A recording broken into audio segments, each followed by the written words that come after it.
Vasarkar, as you know, and my topic is on a time machine of money and ideas. We'll use money to take you through the evolution of many ideas and what that probably holds for the future. But let's start well before money.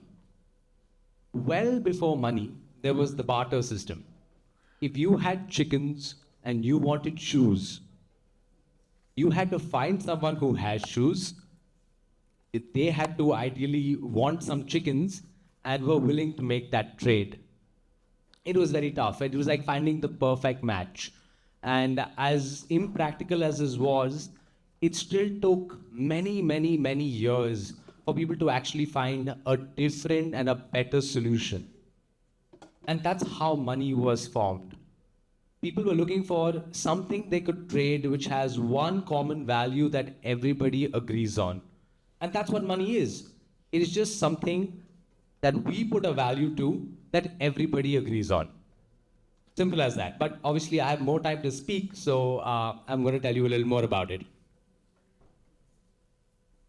Back in ancient Rome, right? Roman soldiers were often paid in salt. Salt became one of those early forms of money that were actually valuable to everyone, and people could inherently see some value in it. In ancient Latin, the word for salt is salarium, and that's how the word salary actually came about, which we still use today. But money obviously has evolved dramatically ever since. I have a question for a lot of you. How much money do you think exists in the world today? I think a lot of us would actually picture mountains of cash, stuck in bank vaults, but that's not true at all. It's not like the amount of money you have in your bank account is actually actual cash at a bank vault. The amount of cash in the world today actually is about 8%. So only 8% of money is actually in the form of cash. Everything else is in the form of numbers on computers and servers. That's how money works. And the total amount of money in the world today is about $90 trillion. If, if you take the total number of coins in the world today, that would probably weigh about 12 million metric tons, which is about 30 times the size of this building and the weight of this building, which is the Empire State Building. So money is everywhere. There is a lot of money. A lot of it is in the form of cash and coins, and a lot of it is well beyond that in terms of numbers on computers. Now, although money has evolved so much, the essence of money hasn't changed. What it was back in the barter system and with salt, it is essentially just a value and trust. If you see, the dollar doesn't really have any inherent value. It's just a piece of paper. We call this fiat currency in the language of money and finance. Fiat currency just means that you and I agree that this amount of, or this commodity has some value. You think it has this value, I also think it has this value, and therefore we're able to live in this world where I can give you $1 and you can give me something back for it. Unlike gold, it actually has no inherent value. If you actually think about it, the banknote itself, right? If what you see here, yes, what you see here on the banknote, the dollar itself isn't really a dollar. The dollar is just a promise that, when I give you a note, that you can take $1 from me at some point of time. I know the bearer of the note has a promise that he will be given $1 at some point of time. Long back, this used to be gold, or this used to be some abstract construct that $1 has some value. And this bill was just a receipt that anytime you actually want this dollar, you can go to a bank and actually ask for it, and then they will give you the commensurate value in gold, silver, or whatever really that meant. And this may actually make the concept of money seem very weak, right? That, we're trading on something that doesn't really have its own value. It's just pieces of paper.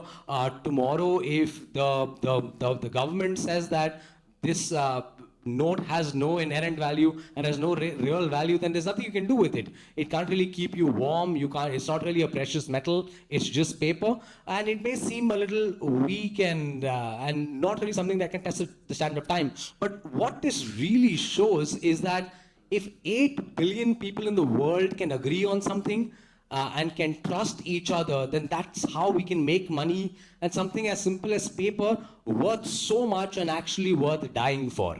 So that is a brief history of how money started and where we are today with using today's money. But let's fast forward, well, quite a bit. Does anyone know who this man is? Raise of hands, perhaps, if someone knows who this man is. So this is Frank. Let's just call him Frank. His name actually is Frank. In 1950, Frank went to a diner and forgot his wallet.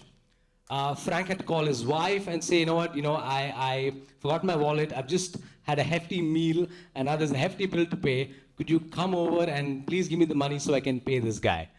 And then he thought, what if I had a tab on this diner, right? That, I could pay them every week or every month because they see my face every day anyway. And then he realized, what if you could have a tab everywhere? Not just at your diner, but maybe at when you go shopping, maybe when you take a taxi. And what he actually started was a very iconic company called Diners Club. And he invented the world's first credit card. And what that really showed was, for the first time, you could spend money that you didn't actually have. And what that meant was, that was the first time we made money invisible. You're spending money you don't have. It's not a coin, it's not a banknote, it's not gold, it's not salt. It's just a promise, and it's a structure, and it's, in that time and maybe today, it's just a plastic card. That was another leapfrog evolution in money. And this actually made spending very, very easy. Spending money that you don't have becomes a very easy thing to do. And it's something that people do fairly often. And it reminds me of a very famous and iconic quote from my time, at least, by Will Rogers, that, with credit cards, people often spend money they don't have to buy things they don't want, to impress people they don't like. So this is obviously open for debate on the value of credit cards. I for one, am an avid user, but this fundamentally changed how we think about money. But if you take a step back, how has it really changed over time? In the 1500s, money was pretty much just a tool, right? You had to pay your taxes, you had to buy some food, you had to survive, you had to do what is essentially just required to have a peaceful living and, obey the laws and be a good subject to your king. And that was the case for many, many centuries before the Industrial Revolution. It was during the Industrial Revolution, actually, that money became something that meant more than just surviving and paying your taxes. In the Industrial Revolution, money became a symbol of power. Money wasn't just useful for day-to-day, but money became a sign of success, of influence, of greed. Our relationship with money pretty much got complicated at that point of time, and that is what has really carried on ever since. Money again had a very fundamental shift during the 1920s and the 1930s. In the 1920s, Germany saw hyperinflation. Show of hands, who knows what is hyperinflation? That's good to know. Hyperinflation is essentially, take the concept of inflation, where every year the value of goods goes up by about 6% due to a variety of reasons, due to maybe the cost of acquiring those goods, due to global trade. If your country has a trade deficit, what are the commodities that your countries need? It could be for a host of reasons. Hyperinflation is not 6% every year, it's about 100% every day. And after World War I, Germany decided to print money because of all the debt that they had. And I still know people my age who say, well, if the country is in debt, why does it not just print more money? And this is what happens when you print more money. They printed billions and billions of what was then called the Deutschmark, which is today the euro, printed billions of that to essentially just pay out debts to France and other countries that were accrued from World War I. prices increased or doubled every 3 to 4 days. And this became a very iconic image of the average German, both East and West German guy who was going to just go buy a loaf of bread.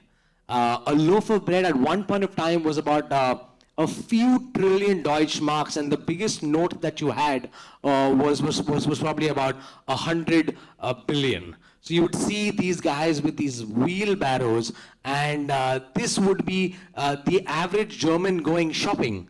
These are just people going shopping on a normal day with their wheelbarrows of money. It so happens that I was in Germany actually last year, and I ended up picking up a bank note from that time. This is 1 billion Deutschmarks, which I bought for about €5. And it was millions and millions of these that were actually printed, and that's what collapsed that economy till World War II, and that's well beyond the scope of today's talk. So that's the other thing about money. Money can be useful, money can be important, money can be a sign of success, but money is an excellent slave but a terrible master. And if this happens, you know you're in trouble. So how do today's generation actually look at money? How do people alive today look at money? Because different generations actually look at money very, very differently. Baby boomers, for example, look at money as security. They were not typically born at a time of a lot of abundance. This was shortly after independence. For them, money was, something that meant, keep it safe, own a home, plan for your retirement, hopefully have your children educated, and just be prudent with money. This actually changed after that. So shortly after the baby boomers, what we see is millennials have a very different relationship with money. I am one as well. When for millennials, money is also uncertain, but we were born in a time of relative abundance, which meant that we were open to spending money on experiences. We were not just saving money. And millennials and Gen Z are both very, very heavily influenced by social media. Social media typically shows you that you are never doing enough with your money. There's this guy who's made $1 million. There's this guy who started a company. There's this guy who's started investing. And you're oftentimes millennials and Gen Z, unlike the previous generations, are always thinking, hey, am I doing enough for my future? Maybe I should have started my SIP when I was 4 years old, because then I would have made a crore right now. So that has been a fundamental shift in the influence that social media and other people in the world have so directly had with the way you look at money and the way you manage money. Gen Z, of course, was also born in a very digital age, which means that they don't quite remember a time when it was only cash. For them, money was always something on the phone, something that you can read online. It's not something that you actually hold.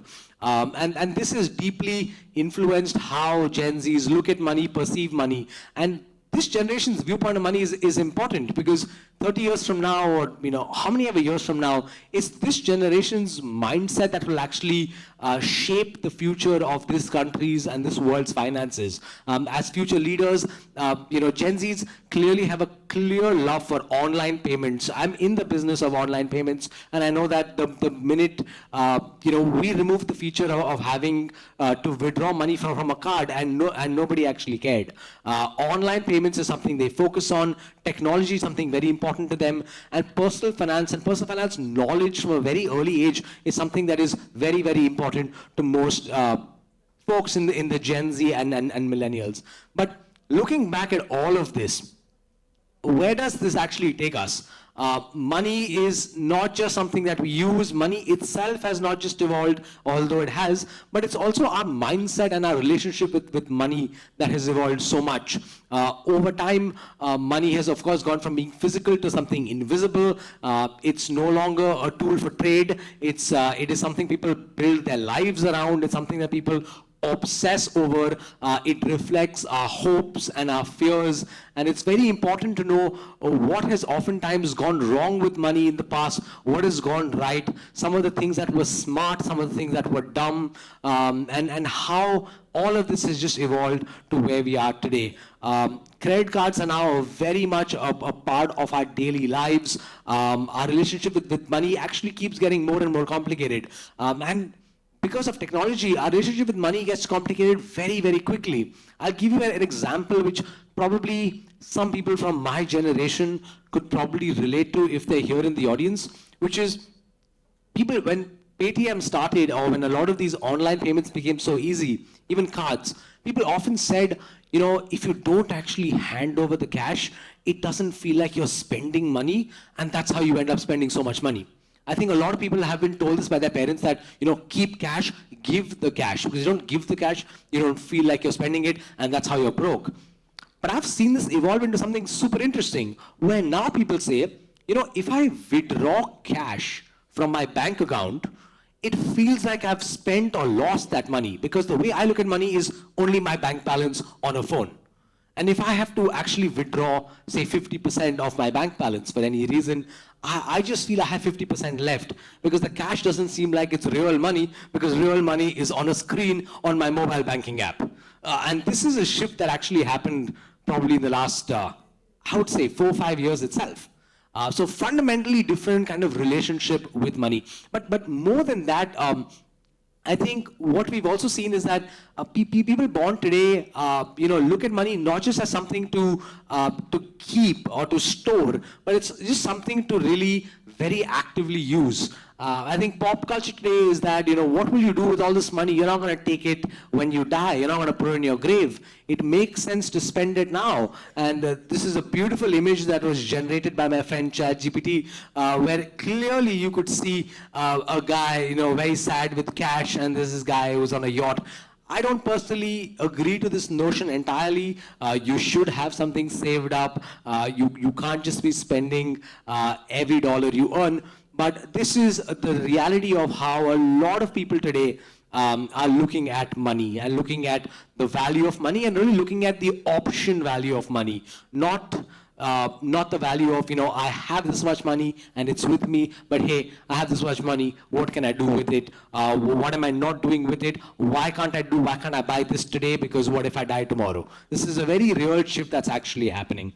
And, you know, these are, while the future does look a little interesting and a lot of evolution look like they were not really possible back in the day, I think the future is something that we don't have to really be worried about in terms of how money evolves, how generations evolve. The future is very much what we create of it. We don't just predict the future, we actually create it. And, you know, it's very important to look back and to understand this general time machine of how money and ideas have evolved for us to better understand what has worked, to better understand what we can build next, and really what is important to value. And lastly, I would just say it's important for us to, as humans, to always be curious about the future, right? It's something that we didn't predict a long time back, and it's fine if you can't predict the future. It's about just knowing that humans have been so good at evolving and adapting to the way of doing things, where people who are alive today, probably over the age of 60, have managed money in such a myriad of different ways over the last 20, 30, 40 years, and there's no doubt that they and everyone else will do the same going forward. So I just want to leave you finally with a few key takeaways from this journey, and really what lies ahead. You know, one thing is that small shifts can have a profound impact on the future. The transition from the barter system to salt may have been so simple and felt so fundamental, right? That salt has some value, the barter system was too impractical, but that small shift is actually what really led us today to the entire complicated banking system that we today have. A simple shift can lead to many, many significant inventions, creations, and revolutions and way of living, just given enough time. The next is that, and this is very counterintuitive to what people oftentimes say. People say that, you know what, look for the simplest solution possible. Just look for, it's such a complicated problem. I'm sure there's a small bottleneck that if you solve, you're fine. But I often feel that the simplest problems sometimes need very complicated solutions. When Frank was at the diner and he very simply said, hey, what if I could have a tab here? Well, he couldn't really go to every single person or every single restaurant and say, hey, I would love to have a tab here. I would love to come here and buy something and then pay you later. But it actually required several banking institutions, a lot of technology to create a system of credit cards wherein today we can actually have a tab everywhere we go and have what is essentially a loan in your pocket, right, to instantly deploy. So sometimes use technology is there, we are smart, we can build complicated solutions which really solve the simplest problems. The next is that technology can really change the way we look at things, right? So it's not just that technology changes the way we do things in terms of we were paying with salt, we were paying with cash, and now we're paying with cards or we're paying with UPI. But it also really changes our relationship with money itself. The example of looking at money wherein please pay it by cash so you know how much you're spending versus, don't withdraw the money because you'll feel like you're broke or you feel like you're poor. These are just fundamentally different ways of looking at money. Credit cards as a way for, as a technological advancement is also something that is, that has changed the way we look at money and behave with it. And lastly, trust is really what makes the world work. 8 billion people today trust that this dollar note is worth $1, and that's really what makes the economy work. I would like to just lastly leave you with a small quote by Peter Drucker, which says, the best way to predict the future is to create it yourselves. And looking at the young people I meet every day and I've met here today, I think the future is in great hands. So thank you.